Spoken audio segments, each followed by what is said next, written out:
Hello दोस्तों। Welcome to BPSC simplified. मेरा नाम है आलोक रंजन सिंह और आज के इस पर्टिकुलर वीडियो में हम डिस्कस करेंगे प्लेसेस इन न्यूज़। जी हाँ, ये करंट अफेयर्स का एक बहुत ही इम्पॉर्टेंट टॉपिक है, प्लेसेस इन न्यूज़। जहाँ से आप देखोगे बीपीएससी एक एक ना दो सवाल देता ही देता है, तो ये भी हमें रखना है। ऊपर से एक जोग्राफिकल पर्सपेक्टिव भी यहाँ से मिलता है, तो हमें कुछ जोग्राफ़ी के भी एक आध दो सवाल जो है वो सॉल्व हो जाते हैं। मैं यहाँ पे विज़न आईएएस मैगज़ीन का यूज़ कर रहा हूँ, पीटी 365 अपडेटेड पार्ट 1 एंड 2 दोनों से मिलाकर कुल यानी मोस्ट इम्पॉर्टेंट 20 ऐसे प्लेसेस हम डिस्कस करेंगे जो न्यूज़ में था। आइए, तो पहला हमारा है इंडिया एंड इट्स नेबरहुड में। क्या हम देख रहे हैं, तो इंडिया एंड नेबरहुड में कलादान प्रोजेक्ट है। ठीक है, शॉर्टली हम इसको कलादान प्रोजेक्ट बोलते हैं और इसका फुल नेम है Kaladan multi modal transit transport project यानी KMTT प्रोजेक्ट है। कॉन्टेक्स्ट क्या है कि ये न्यूज़ में क्यों था, क्योंकि म्यांमार में कुछ जो रिबेल्स हैं उन्होंने प्लेतवा टाउन को कैप्चर कर लिया था। म्यांमार में एक टाउन मिलेगा जिसका नाम है प्लेतवा। ठीक है, तो इसका इम्पैक्ट देखा गया कि अब ये प्रोजेक्ट जो है वो प्रॉब्लम में आ जाएगी, जो कलादान मल्टी मॉडल प्रोजेक्ट है, क्योंकि प्लेतवा जगह से ही ये प्लेतवा टाउन से ही ये गुजर कर जाना था मिज़ोरम को। आखिर ये जो प्रोजेक्ट है Kaladan multi modal transport project, ये आखिर प्रोजेक्ट है क्या? तो देखिए, इंडिया का कोलकाता आप यहाँ पे देख रहे हो, यहाँ पे इंडिया है, ये बीच वाला पोर्शन आपको बांग्लादेश मिलेगा और इस यहाँ पे हमारा ही पार्ट नॉर्थ ईस्ट इंडिया है। यहाँ पे ये आप यहाँ से ये यहाँ, तो ये जो यहाँ पे आप देख रहे हो, और उसके बाद ये आप पार्ट देख रहे हो ना, ये वाला पार्ट आपका म्यांमार है। ठीक है, ये समझ गए बेसिक। अब देखो कि प्रोजेक्ट क्या है। इंडिया के प्रोजेक्ट बेसिकली है कि इंडिया के कोलकाता से ना हम मिज़ोरम को जोड़ेंगे, नॉर्थ ईस्ट को कनेक्ट करेंगे। ठीक है, इंडिया का नॉर्थ ईस्ट से कनेक्ट करेंगे, क्योंकि अभी तक हमारे पास सिर्फ एक ही रास्ता है, ये वाला रास्ता, और ये रास्ता बहुत ही ज़्यादा एक तो लंबा है, ऊपर से ये पहाड़ी इलाका वाला रास्ता है, तो हम थोड़ा सा इसको ईज़ी करेंगे ये रास्ता को। और यहाँ पे हम क्या कर रहे हैं कि इंडिया के कोलकाता पोर्ट से हम सी के थ्रू कनेक्ट कर रहे हैं म्यांमार के सितवे पोर्ट को थ्रू पे ऑफ बंगाल। यह 539 किलोमीटर का रूट रहेगा। सितवे पोर्ट से फिर प्लेतवा टाउन को कनेक्ट कर रहे हैं। यहाँ पे बेसिकली ये 4 स्टेजेस में इसको हम कनेक्ट कर रहे हैं। तो यहाँ पे प्लेतवा पोर्ट को कनेक्ट कर रहे हैं, उसके बाद प्लेतवा पोर्ट से किया, यहाँ पे कलादान रिवर है, नदी है, सितवे जो पोर्ट है ना, इसके बाद यहाँ बीच में जो है ये कलादान रिवर है, और प्लेतवा टाउन, यहाँ पे आप देखो ये प्लेतवा टाउन और ये सितवे पोर्ट के बीच में जो है ये नदी है, कलादान नदी यहीं पे है, ये याद रखिएगा। ठीक है, तो इसके थ्रू जो है यहाँ पे आप देख सकते हो रिवर कलादान के थ्रू, इनलैंड वाटर के थ्रू यहाँ पे फिर जाएगा, और प्लेतवा टाउन के पास, प्लेतवा टाउन से फिर म्यांमार का बॉर्डर और इंडिया का बॉर्डर, इंडिया के बॉर्डर में मिज़ोरम। ठीक है, मिज़ोरम जो स्टेट है हमारा नॉर्थ ईस्ट वाला, मिज़ोरम और म्यांमार के बॉर्डर के पास जाएगा। फिर मिज़ोरम के बॉर्डर के पास से मिज़ोरम में ही ये जाएगा अंदर। ठीक है, कहाँ पे एक जगह है लोंगलई। ठीक है, लोंगलई जगह तक ये वाला रूट यहाँ तक जाएगा, और इस तरीके से हम नॉर्थ ईस्ट को मेनलैंड इंडिया से थोड़ा इजी वे में कनेक्ट कर पाएंगे।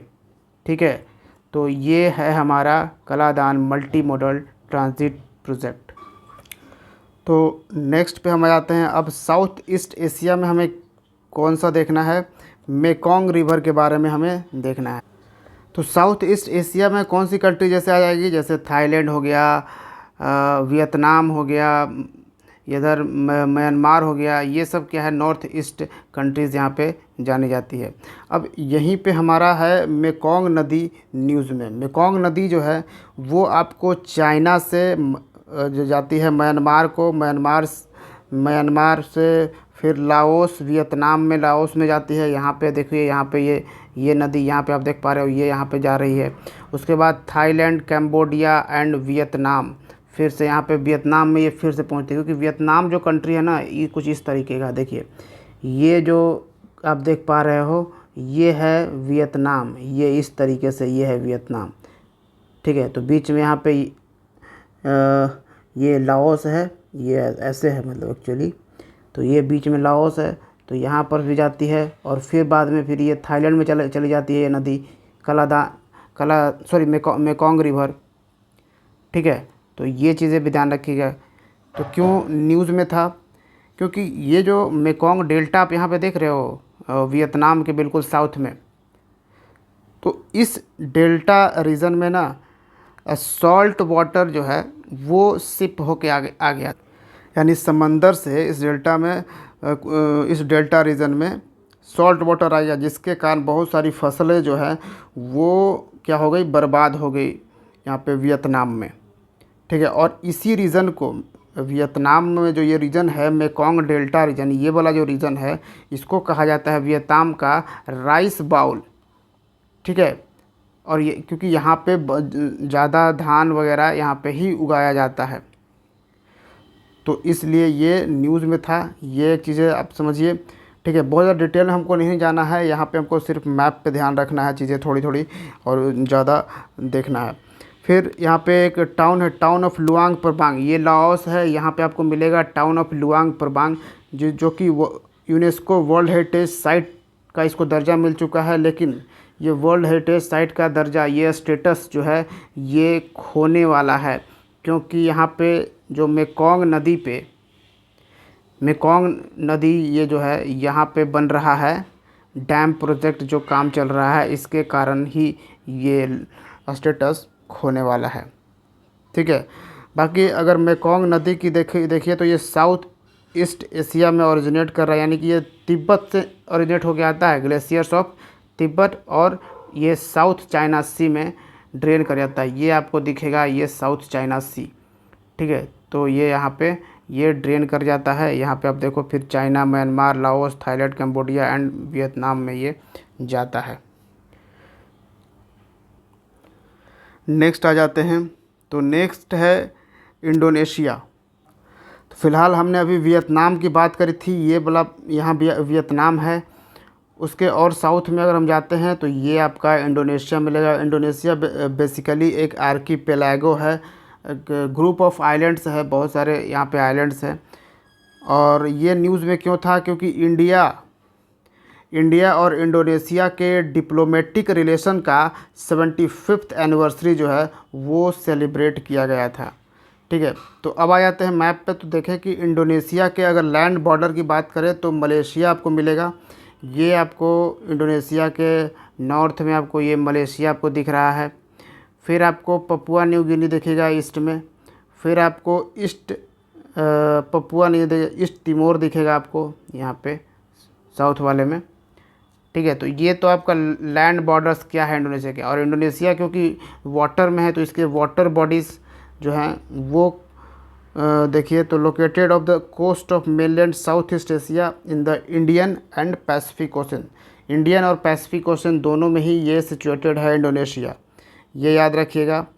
मैरीटाइम नीबर कौन से हैं, मैरीटाइम नीबर में देखा जाए तो सिंगापुर, फिलीपींस, ऑस्ट्रेलिया, इंडिया, यानी कि वाटर से होकर जो अगर नीबर अगल बगल देखा जाए तो ये चीज़ें यहाँ पे कही जा रही है।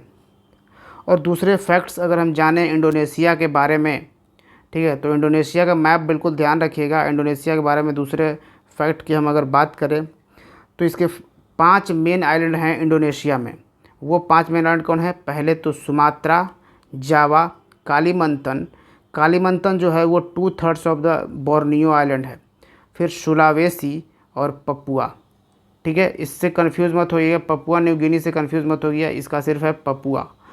तो ये 5 मेजर आइलैंड है इंडोनेशिया का, क्योंकि इंडोनेशिया पूरा आइलैंड के ग्रुप से ही बना है।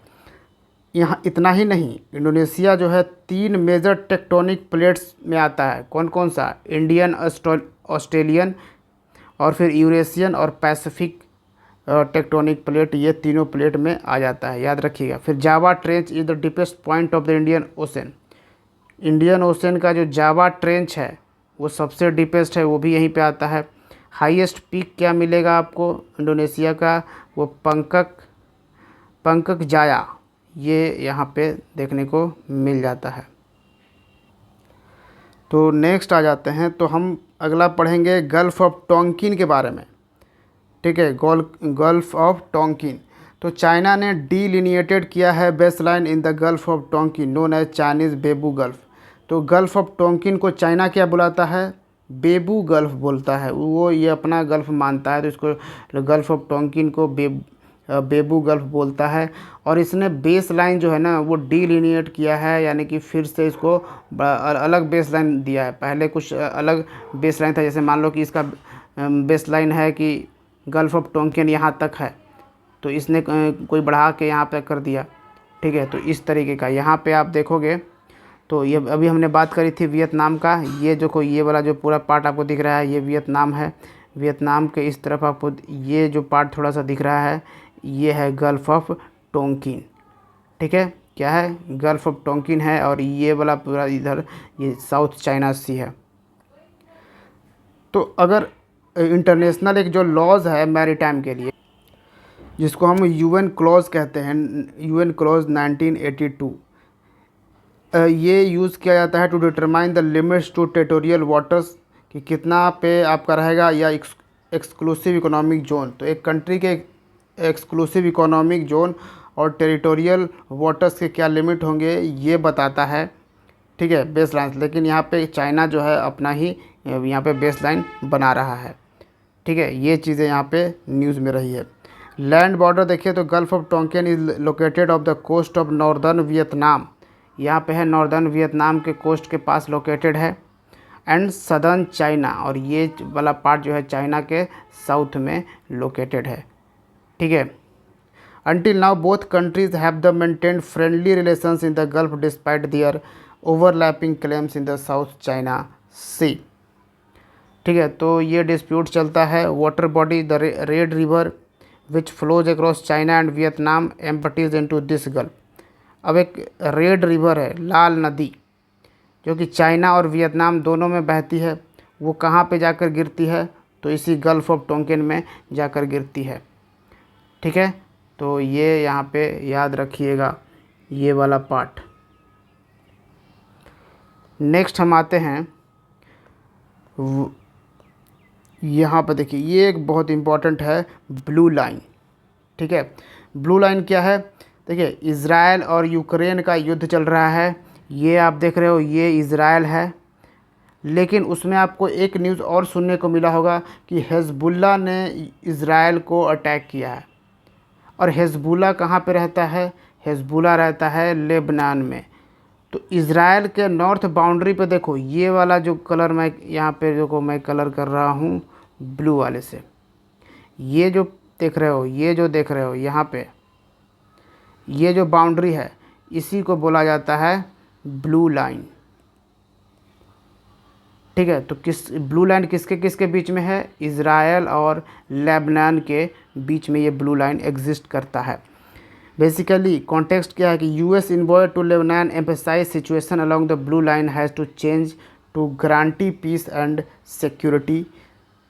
तो यूएस इन्वॉय ने ये कहा है कि लेबनान जो है वो एम्फेसाइज करे कि सिचुएशन जो ब्लू लाइन के बीच जो है वो पीस और सिक्योरिटी का रहे, ज़्यादा इधर उधर ना हो, क्योंकि अगर हिजबुल्लाह कुछ करेगा ज़्यादा तो फिर इधर से इज़राइल भी अपना रिस्पांस देगा।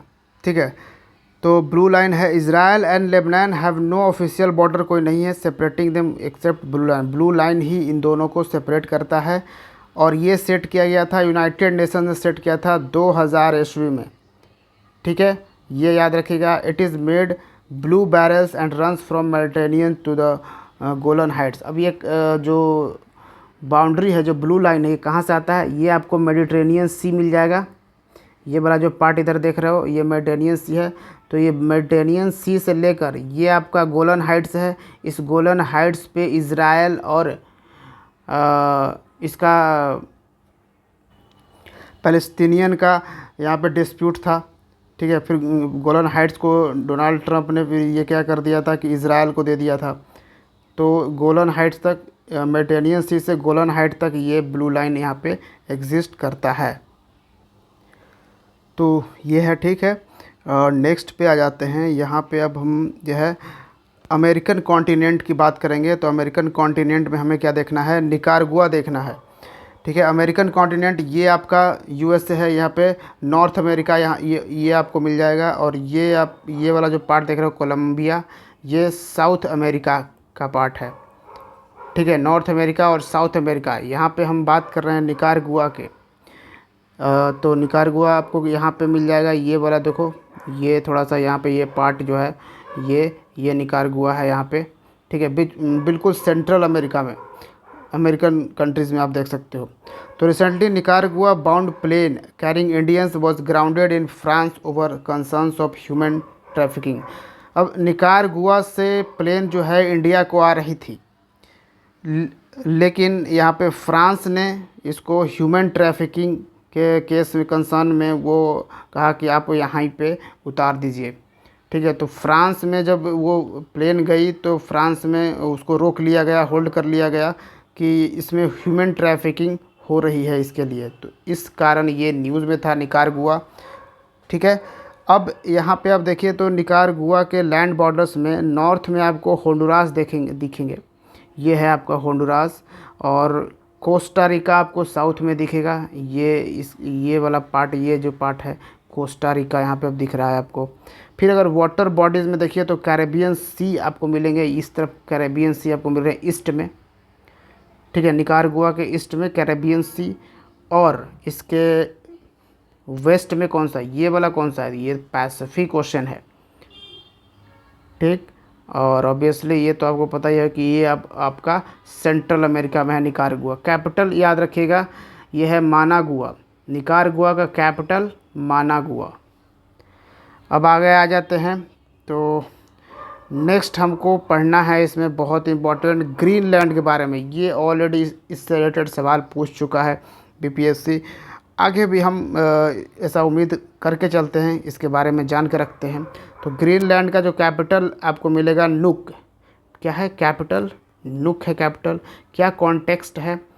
तो रिसर्च के अकॉर्डिंग अगर देखा जाए तो क्लाइमेट जो है accelerated rate of Greenlands ice sheet loss. तो क्लाइमेट चेंज हो रहा है और जो ग्रीनलैंड का आइस शीट है वो सब बिल्कुल ख़त्म हो रहा है, बिल्कुल पिघल रहा है। तो ये देखा गया है। ये है आपका ग्रीनलैंड। ग्रीनलैंड किस कंट्री के अंडर आता है अगर आपसे पूछा जाए तो आप क्या बताओगे? डेनमार्क, ठीक है। ग्रीनलैंड जो है डेनमार्क कंट्री के अंडर आता है। डेनमार्क का यहाँ पे एडमिनिस्ट्रेशन चलता है। तो ये चीज़ें आपको याद रखिएगा। However the islands home rule government is responsible for most domestic affairs. एक तरह से ऑटोनोमस मिला हुआ है ग्रीनलैंड को, लेकिन है ये किसके अंडर? तो डेनमार्क के अंडर ही काम करता है। निबरिंग अगर देखें, नीबर्स में अगर देखें तो कनाडा है, आइसलैंड है, और सेपरेटेड बाय डेनमार्क स्टेट से भी ये सेपरेटेड है। इधर आइसलैंड आपको दिख ही रहा होगा, इधर कनाडा आपको यहाँ पे दिख ही रहा होगा। And 2/3 of the island lies with in the Arctic circle. इस आर्कटिक सर्कल के विद इन में 2/3 ऑफ दिस आइलैंड लाइज, यानी ये जो अर्थ है, पृथ्वी है, उस ये इस तरह वाला जो पार्ट, नीचे वाला जो पार्ट है, ये क्या है? अंटार्कटिक ओशन, ठीक है, अंटार्कटिक है। और ये वाला पार्ट क्या है? आर्कटिक है, ठीक है। तो इसी वाले जो पार्ट में आता है ग्रीनलैंड भी, ठीक है। मतलब इस पूरा का पूरा ग्रीनलैंड नहीं आता है, बल्कि ग्रीनलैंड इस जो ग्रीनलैंड है उसका 2/3 पार्ट जो है वो आपको इस आर्कटिक सर्कल में दिखेगा। यहाँ पे ये कहने का मतलब है, ठीक है। उसके बाद अगर देखिए तो ग्रीनलैंड है वर्ल्ड्स लार्जेस्ट आइलैंड। एक बहुत ही इम्पोर्टेंट कि दुनिया का सबसे बड़ा आइलैंड है ग्रीनलैंड, और इसके पास है बहुत बड़ा टुंड्रा बायोम। ये याद रखना है। And it has massive ice sheets which is second only to Antarctica's in size. और बहुत ज़्यादा ही यहाँ पे आइस शीट आपको मिलेगा, जो कि अब धीरे धीरे पिघलता यहाँ पे देखने को मिल रहा है। फिर से हम सेंट्रल अमेरिकन कॉन्टिनेंट पे ही हैं। देखिए यहाँ पे पनामा, यहाँ पे कंट्री आपको दिखेगा। हमको जानना है इस बार डैरियन गैप के बारे में।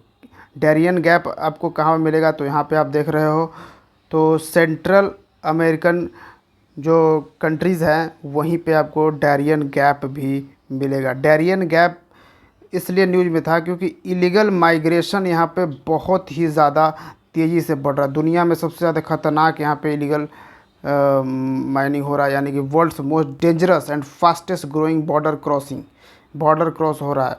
तो आप यहाँ पे देखोगे कि ये साउथ अमेरिका है, नॉर्थ अमेरिका, साउथ अमेरिका से नॉर्थ अमेरिका के लोग यहाँ पे बॉर्डर क्रॉस करके जा रहे हैं। ठीक है। And this route is taken when people migrate from South America to North America, connects northern Colombia and south Panama. ये जो डैरियन गैप है ये पनामा के साउथ को कनेक्ट करता है और कोलंबिया के नॉर्थ साइड को यहाँ पे कनेक्ट कर रहा है। ये वाला जो बॉर्डर यहाँ पे आप देख रहे हो, ठीक है। और ये एक पनामा के ये part of the isthmus of Panama के इस्थमस का ही पार्ट है। इस्थमस क्या होता है, एक नैरो पीस ऑफ लैंड होता है जिसके दोनों साइड, हर साइड मतलब कि वो पानी ही पानी रहेगा, and that joins to larger piece of land. और ये दोनों तरफ खाली सिर्फ पानी ही पानी है चारों तरफ, और फिर दो लार्जर है कि साउथ अमेरिका और नॉर्थ अमेरिका को कनेक्ट कर रहा है। तो ये यहाँ पे आपको डैरियन गैप मिल जाएगा। नेक्स्ट आइए, तो यहाँ पे अब हम इंडो पैसिफिक रीजन में अगर कुछ देखें कि यहाँ पे क्या हमारे लिए कुछ इम्पोर्टेंट है, तो हमारे लिए इम्पोर्टेंट है कुरिल आइलैंड। बहुत ही इम्पोर्टेंट है कुरिल आइलैंड।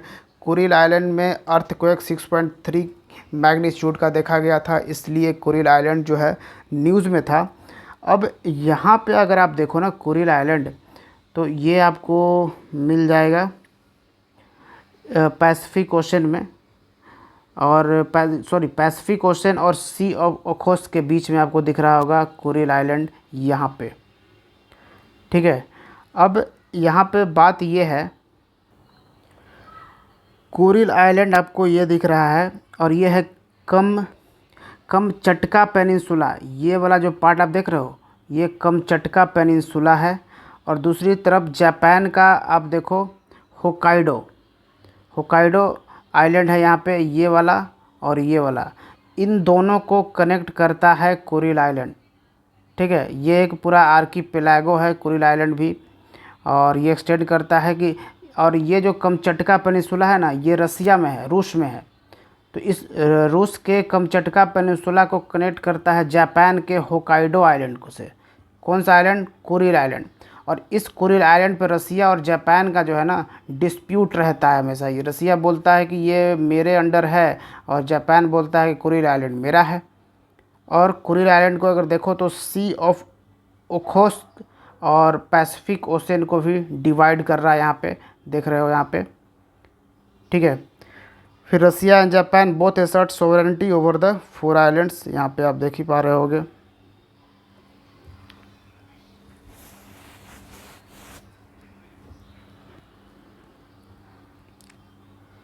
तो कुरिल आइलैंड्स को याद रखना है।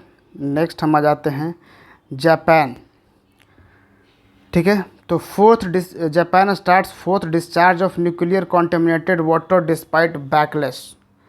तो यहाँ पे चौथी बार जो है न्यूक्लियर कंटेमिनेटेड वाटर, मतलब न्यूक्लियर से कॉन्टेमिनेट हो चुका है जो वाटर, उसको डिस्चार्ज किया है जापान ने, ठीक है। तो इसके लिए जापान को निंदा ये देखना पड़ रहा है। तो इसलिए जापान न्यूज़ में था। जापान की कैपिटल जो है वो टोक्यो है। And water was Sea of Okhotsk, अभी हम आपको दिखाया, ये जापान है, सी ऑफ ओखोत्स्क है, ये वाला कुरिल आइलैंड था, ठीक है। पूरा ग्रुप ऑफ आइलैंड है यहाँ पे। और ईस्ट चाइना सी में इसको आप देख रहे हो यहाँ पे, ईस्ट चाइना सी में। फिर मैरीटाइम बॉर्डर देखें तो फिर चाइना है, नॉर्थ कोरिया है, South Korea, Philippines, Russia, Northern Mariana Island and Republic of China यानी ताइवान आपको यहाँ पे देखने को मिल जाएगा। कहाँ पे लोकेटेड है? तो circum Pacific Ring of Fire, located at circum Pacific Ring of Fire. Ring of Fire कहाँ पे आपको मिलेगा? पैसिफिक ओशन में। हाईएस्ट माउंटेन कहाँ क्या है? जापान का माउंट फुजी। और सबसे लॉन्गेस्ट रिवर क्या है? सिनानो रिवर। ठीक है, याद रखिएगा। तो देखिए एक दो बार देखिएगा तभी आपको याद रहेगा, ये नहीं कि मतलब एक बार आपने देख लिया तो ये याद ही हो जाएगा। ठीक है, एक दो बार आपको ये वीडियो देखना ही देखना है, 2 से 3 बार तो आपको पक्का देखना है मिनिमम। ठीक है, चलिए अब यूरोप में कौन सा प्लेसेस है जो हमें पढ़ना है, हमारे लिए इम्पॉर्टेंट है? तो स्विट्ज़रलैंड। स्विट्ज़रलैंड का कैपिटल है बर्न। क्या है कैपिटल? बर्न। तो क्यों न्यूज़ में था? तो स्विट्ज़रलैंड और इंडिया ने ना फ्री ट्रेड एग्रीमेंट साइन किया है 16 साल के निगोशिएशन के बाद। मतलब कि ये जो प्रपोज़ल था स्विट्ज़रलैंड के साथ फ्री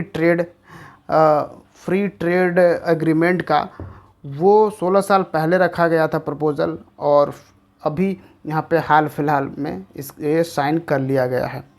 लैंड बॉर्डर्स क्या है? फ्रांस जो है वो आपको वेस्ट में यहाँ पे मिलेगा। ये देखिए यहाँ पे स्विट्ज़रलैंड बिल्कुल लैंड लॉक्ड कंट्री है यूरोप में।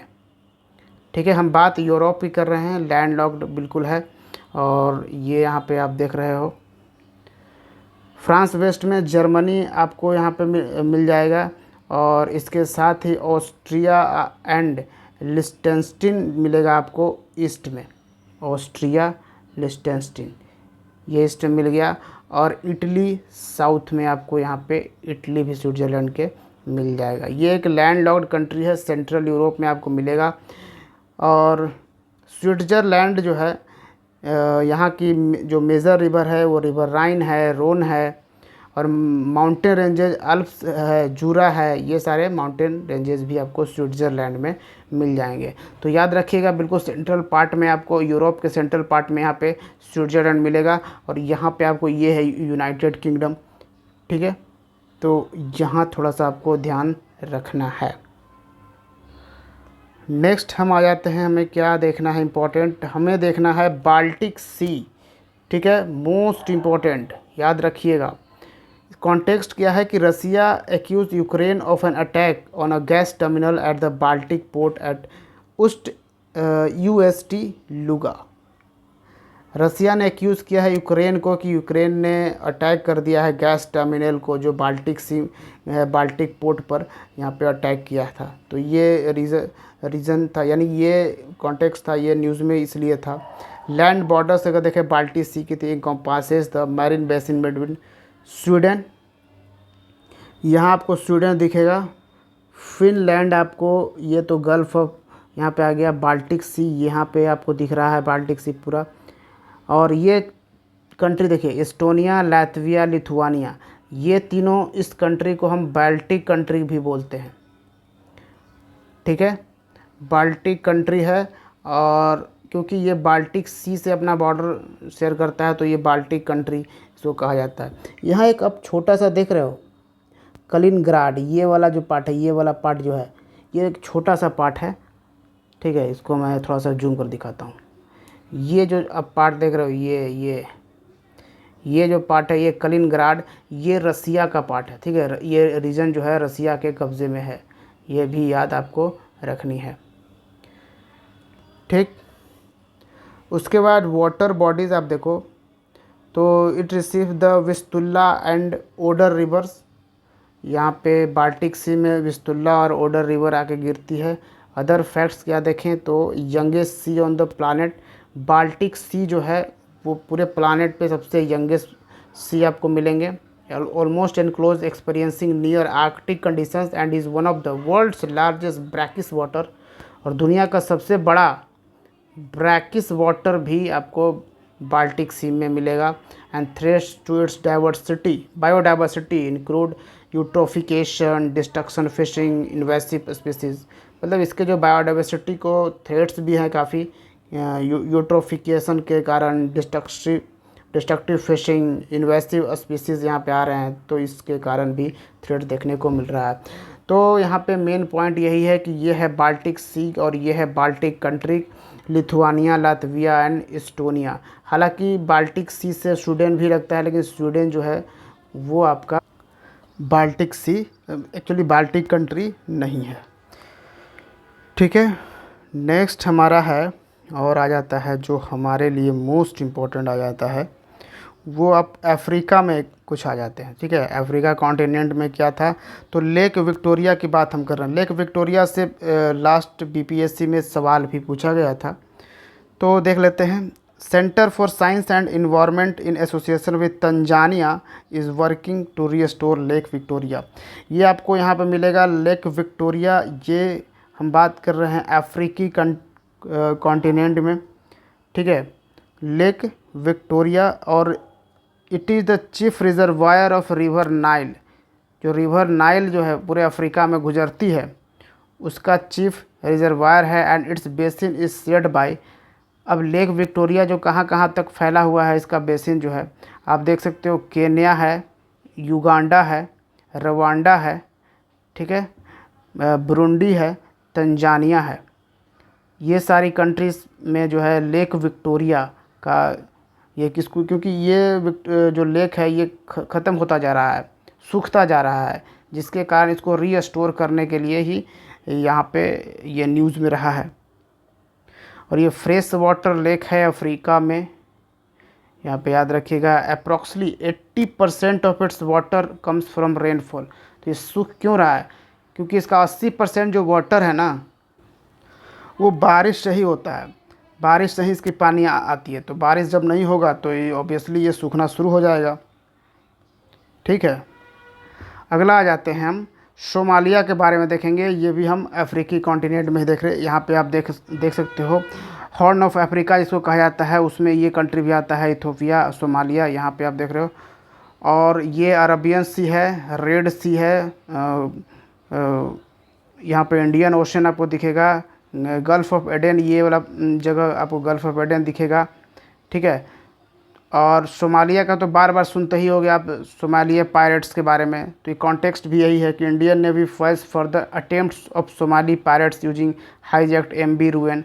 एक MV रूएन जो शिप जो है वो सुएज कैनाल से होते हुए, रेड सी से होते हुए यहाँ पे आ रहा था। तो इसको सोमालिया में जो पायरेट्स हैं, यानी कि यहाँ पे जो डाकू वगैरह है, समुद्री लुटेरे यहाँ पे रहते हैं, काफ़ी ये लोग लूटने लगते हैं सभी शिप को आते जाते। तो इन लोग अटेम्प्ट कर रहे थे कि MV रूएन जो शिप है, MV रूएन शिप का नाम है, ये जो शिप है इसको लूट लें, लेकिन यहाँ पे इंडियन नेवी ने इसको इस हाईजैक अटेम्प्ट को फेल कर दिया, इसलिए न्यूज़ में था। और उसके बाद लैंड बॉर्डर देखें तो केन्या और इथोपिया आपको मिलेगा, इथोपिया इसके साथ ही है, और इधर आपको केन्या मिलेगा सोमालिया के साथ। ठीक है, और लैंड बॉर्डर में केन्या, इथोपिया और जिबूती भी मिल ही जाएगा आपको। किधर जिबूती, यहाँ पे आपको दिखेगा ये वाला आपको पार्ट जिबूती दिखने को। वाटर बॉडीज़ हैं गल्फ़ ऑफ एडन, ये हमने बताया, यहाँ पे आपको गल्फ़ ऑफ एडन मिलेगा, नॉर्थ में अब कर है, और इंडियन ओशन ईस्ट में ये वाला जो पार्ट है इधर, ये सब इंडियन ओशन है। ठीक है, और eastern most country of Africa, ये ईस्टर्न मोस्ट कंट्री अफ्रीका का हॉर्न ऑफ अफ्रीका में आपको मिलेगा। सोमालिया जो है ये जो अफ्रीकी कंट्री है, इसके सबसे ईस्ट में आपको यहाँ पे सोमालिया देखने को मिल रहा है। हाईएस्ट पीक सोमालिया का क्या है, माउंट सिम्ब्रिश, याद रखना है। मेजर नदी क्या है, जुबा और शेबेली।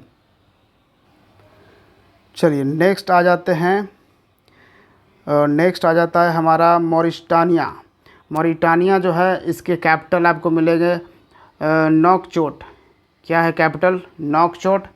यहाँ पे आप देख सकते हो, आप अफ्रीकी कंट्रीज़ में अभी हमने जो कंट्रीज़ देख रहा था, हम लोग देख रहे थे, तो हम लोग ईस्ट में देख रहे थे, अफ्रीका के ईस्ट में। अब अफ्रीका के हम यहाँ पे वेस्ट में देख रहे हैं। ये वाला जो कंट्री मॉरिटानिया है ये अफ्रीका के वेस्ट में आपको देखने को मिल रहा है।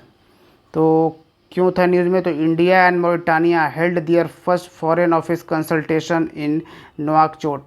तो नोआकचोट जो कैपिटल है मॉरिटानिया का, यहाँ पे इंडिया और मॉरिटानिया ने एक अपना पहला फॉरेन ऑफिस कंसल्टेशन जो है वो यहाँ पे किया है, खोला है, तो ये याद रखिएगा। उसके बाद में बॉर्डर क्या है, वेस्टर्न सहारा टेरिटरी आपको मिलेगा। ये वाला जो पार्ट है ये पूरा सहारा वाला पार्ट है, तो इसके वेस्टर्न में आपको मिलेगा। फिर आपको यहाँ यहीं पे कंट्री अल्जीरिया मिल रहा है आपको, मोरक्को, अल्जीरिया, मोरक्को मिल रहा है, माली आपको मिलेगा, सेनेगल आपको मिलेगा। ठीक है, माली यहाँ पे आपको दिख रहा होगा, सेनेगल ये यहाँ पे आपको दिख रहा होगा। ठीक है, तो मॉरिटानिया को यहाँ पे याद रखिएगा। And water bodies, Atlantic Ocean, Senegal River forms its border with Senegal. ठीक है, अदर फैक्ट्स क्या है, much of Mauritania encompasses part of the Sahara Desert. तो मॉरिटानिया का ज़्यादातर जो पार्ट है ना वो सहारा डेजर्ट का ही पार्ट है, सहारा डेजर्ट में ही यहाँ पे आ जाता है। टोपोग्राफी यहाँ पे क्या है, तो इंसेलबर्ग्स आपको मिलेंगे यहाँ पे, यानी isolated steep sided rock hills मिलेंगे यहाँ पे, या स्मॉल छोटे छोटे माउंटेन्स मिलेंगे मॉरिटानिया में। और which of the highest mountain यहाँ पे क्या है, इजिल नाम है इसके हाईएस्ट माउंटेन को। ठीक है, तो यहाँ पे आप देख रहे हो, यहाँ पे हमने 15 यहाँ पे डिस्कस किए, 5 और हमें डिस्कस कर। तो चलिए अब आ जाते हैं हम एशिया में। एशिया में क्या है, news in places in news actually Uzbekistan है, जिसका कैपिटल आपको ताशकंद मिलेगा। ठीक है, सेंट्रल एशियन कंट्री है यहाँ पे आप जैसे देखो ये सब सेंट्रल एशियन कंट्रीज़ है, उज्बेकिस्तान, तुर्कमेनिस्तान, कजाकिस्तान, तजिकिस्तान और किर्गिस्तान। ये सारे जो कंट्रीज़ आपको दिख रहे हैं ये सेंट्रल एशिया का पार्ट है यहाँ पे देखो। और ये उज्बेकिस्तान है जिसके बारे में हम यहाँ पे देख रहे हैं, ये है पार्ट, इधर से भी ये यहाँ तक है, ये उज्बेकिस्तान आपको दिख रहा है। यहाँ पे क्या हुआ है, chief of the army staff inaugurated hi tech IT laboratory यहाँ पे उज्बेकिस्तान में at the academy armed forces in Uzbekistan. Uzbekistan का जो एकेडमी आर्म्ड फोर्सेस है वहाँ पे हाईटेक लेबोरेटरी जो है उसका इनॉग्रेट किया गया है, चीफ ऑफ आर्मी ने इनॉग्रेट किया है। तो इसके पॉलिटिकल फीचर्स अगर देखें तो ये ऑब्वियसली आप दिख रहा होगा, ये लैंडलॉक्ड कंट्रीज़ है, कोई भी इधर वाटर बॉडीज़ यहाँ पे आपको नहीं दिख रहे हैं चारों तरफ। ठीक है, उसके बाद सेंट्रल एशिया में है, और फिर बॉर्डर आपको हमने बता दिया, Kazakhstan, Kyrgyzstan, Tajikistan, Afghanistan, Turkmenistan. और उसके बाद जोग्राफिकल फीचर्स की बात करें तो किजिलकुम डेज़र्ट आपको मिलेगा यहाँ उज्बेकिस्तान में क्या मिलेगा आपको, किजिलकुम डेज़र्ट। हाईएस्ट पॉइंट आपको कजरेट सुल्तान है यहाँ का। और मेजर नदी जो आप देखिएगा तो सीर दरिया रिवर और अमू दरिया रिवर, सीर दरिया और अमू दरिया रिवर जो है वो आपको उज्बेकिस्तान में मिलेगा। अच्छा, एक इम्पॉर्टेंट यहाँ पे देखिए, Aral Sea is located in both Kazakhstan and Uzbekistan. Aral Sea जो है कजाकिस्तान और उज्बेकिस्तान दोनों में ही आपको मिलेगा। ये है यहाँ पे अराल सी, और ये आपको कजाकिस्तान और उज्बेकिस्तान दोनों में ही यहाँ पे आपको ये इस तरह से कुछ दिख रहा है। ठीक है, तो अराल सी याद रखिएगा, अराल सी को उराल सी से कंफ्यूज मत होइएगा। उराल सी जो है वो आपको रसिया में मिलेगा, हम आगे इसको भी डिस्कस करेंगे। ठीक है, अराल सी और उराल सी में अक्सर हम कंफ्यूज हो जाते हैं जब एग्जामिनेशन हॉल में बैठते हैं। तो याद रखिएगा, अराल सी जो है उज्बेकिस्तान और कजाकिस्तान में ये बहती है ये सी, और उराल सी जो है वो रशिया में। आगे देखिए, आगे हमें सिंकाकू आइलैंड के बारे में देखना है। सिंकाकू आइलैंड जो है joint statement issued by Japan and USA ने जो जॉइंट स्टेटमेंट इशू किया है to oppose any attempt to unilaterally change the status quo of Senkaku island by China. तो चाइना इस सिंकाकू आइलैंड को भी क्लेम करता है और उसका स्टेटस चेंज ना करे, इसके लिए अपोज किया है दोनों ने साथ में मिलकर, जापान और USA ने। लेकिन ये जो आइलैंड है सिंकाकू आइलैंड, ये आपको यहाँ पे मिलेगा कुछ सिंकाकू आइलैंड, ये आपको चाइना मिल रहा है और ये आपको जापान मिल गया है। एक मिनट, हाँ, ये आपको जापान मिल रहा है, यहाँ पे आपको सिंकाकू आइलैंड मिल गया। ठीक है, यहाँ पे जापान का भी क्लेम है और चाइना का भी इस पे सिंकाकू आइलैंड पे क्लेम है। ठीक है, लेकिन ये नॉर्मली जो है वो अभी फ़िलहाल थोड़े जापान के पास ही है। ठीक है, तो ये चीज़ें have long running dispute over this islands, in islands पे बहुत ज़्यादा पहले से डिस्प्यूट है। और चाइना सेंकाकू आइलैंड को दियायू आइलैंड बोलता है, दियायू इन चाइनीज़ में ये बोलता है। Senkaku island are located in East China Sea, East China Sea में है, देखिए ईस्ट चाइना सी में ये आपको लोकेटेड मिलेगा। Approximately 410 kilometre west of Okinawa island. Largest island आपको इसका क्या मिलेगा, उत्सूरी आइलैंड। ठीक है, तो सेंकाकू आइलैंड को हमें याद रखना है, काफ़ी इंपॉर्टेंट है कि इसके किसके किसके बीच में डिस्प्यूट है। तो चाइना और जापान के बीच में। ठीक है, अब यहाँ पे ये न्यूज़ में था जापान और यूएसए के वजह से, क्योंकि जापान और यूएसए ने जॉइंटली अपोज किया है चाइना का मूव कि वो स्टेटस कुछ इसका चेंज ना करे। ठीक है, अब हम आगे आ जाते हैं। तो हमें देखिए अभी हमने क्या पढ़ा, अराल सी के बारे में हमने पढ़ा था, तो वही अराल सी है, थोड़ा सा हम इसको जान लेते हैं, फटाफट देख लेते हैं। तो कजाकिस्तान और उज्बेकिस्तान के बीच में है। क्यों अराल सी यहाँ पे न्यूज़ में है, ये यहाँ पे अराल सी आपको गोले में दिख रहा होगा।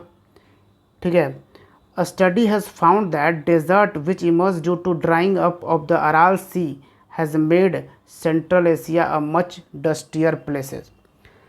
अब यहाँ पे क्या हो रहा है ना, ये फाउंड किया गया है कि जो डेजर्ट जो है, जिस डेजर्ट से ये इमर्ज्ड हुआ था अराल सी अब सूखने को है, जिसके कारण पूरा सेंट्रल एशिया ही पूरा डस्टियर प्लेस बन जा रहा है, यानी कि यहाँ पे धूल वगैरह बहुत ज़्यादा उड़ रहे हैं।